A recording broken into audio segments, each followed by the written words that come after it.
Hi everyone, I hope you are doing well. So in today's video আমরা structures নিয়ে আলোচনা করব and আমরা আপনাদের সামনে জাস্ট চারটি স্ট্রাকচার তুলে ধরার চেষ্টা করব in today's video. So without wasting time let's get started.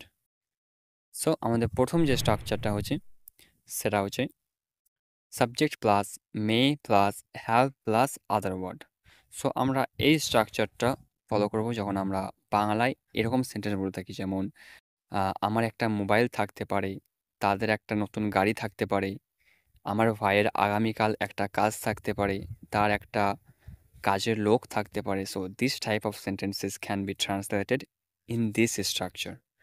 So যেমন আমরা প্রথমে বলেছি আমার একটা মোবাইল থাকতে পারে, তো এর জন্য আমরা নিতে পারি I may have a mobile.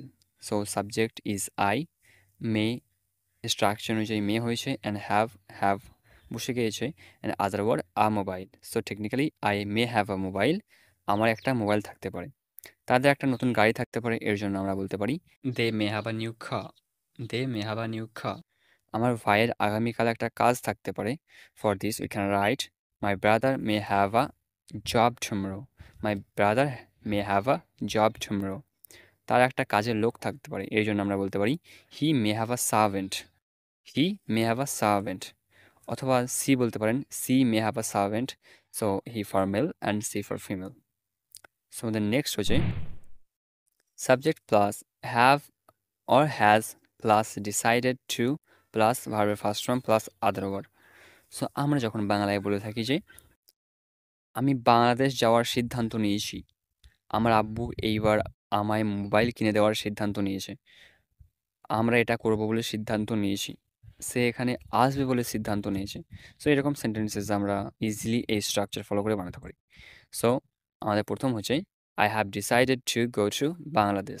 I have decided to go to Bangladesh. আমার আব্বু এইবার আমায় মোবাইল কিনে দেওয়ার সিদ্ধান্ত নিয়েছে, এর জন্য আমরা বলতে পারি my father has decided to buy me a mobile this time. My father has decided to buy me a mobile this time. আমরা এটা করব বলে সিদ্ধান্ত নিয়েছি, এর জন্য আমরা বলতে পারি we have decided to do this. We have decided to do this. সে এখানে আসবে বলে সিদ্ধান্ত নিয়েছে, এর জন্য আমরা বলতে পারি he has decided to come here. He has decided to come here. So আপনি জাস্ট কিছু কিছু ওয়ার্ডস চেঞ্জ করে আরও সেন্টেন্স বানাতে পারেন। আমরা জাস্ট এখানে কিছু সেন্টেন্স দিচ্ছি, কারণ বেশি সেন্টেন্স দিলে মেবি ভিডিও বড় হয়ে যাবে, that's why. And our next one is there seems to be plus noun. এটা আমরা তখন ব্যবহার করব যখন আমরা বাংলায় বলে থাকি যে বনে বাঘ আছে মনে হয়, গ্রামে একটি স্কুল আছে মনে হয়, ঘরে বাবা আছে মনে হয়। সো যখন আমরা কোনো কিছু জায়গায় কোনো কিছু আছে মনে হয় এরকম মিনিং করব আমাদের কথার মধ্যে, at that moment we can easily use this structure to translate that sentence. So বনে বাঘ আছে মনে হয়, এর জন্য আমরা বলতে পারি there seems to be a tiger in the forest. There seems to be a tiger in the forest. গ্রামে একটি স্কুল আছে মনে হয়, এর জন্য আমরা বলতে পারি there seems to be a school in the village. There seems to be a school in the village. ঘরে বাবা আছে মনে হয়, there seems to be father at home. There seems to be father at home. So এরকমভাবে আমরা sentence create করতে পারি, so easy. Yeah, and our next one is use of out of pity. So actually এটার মানে হচ্ছে দয়া করে। Actually আপনি যখন আপনার সেন্টেন্সে দয়া করে এটা বলতে চাবেন, তখন এটা ইউজ করতে পারেন। সো লাইক সে আমাকে দয়া করে টাকা দিয়েছিল, আমি তোমায় দয়া করে যেতে দিয়েছিলাম, তারা বয়স্ক মানুষটাকে দয়া করে সাহায্য করেছিল, আমরা তোমায় দয়া করে উদ্ধার করব।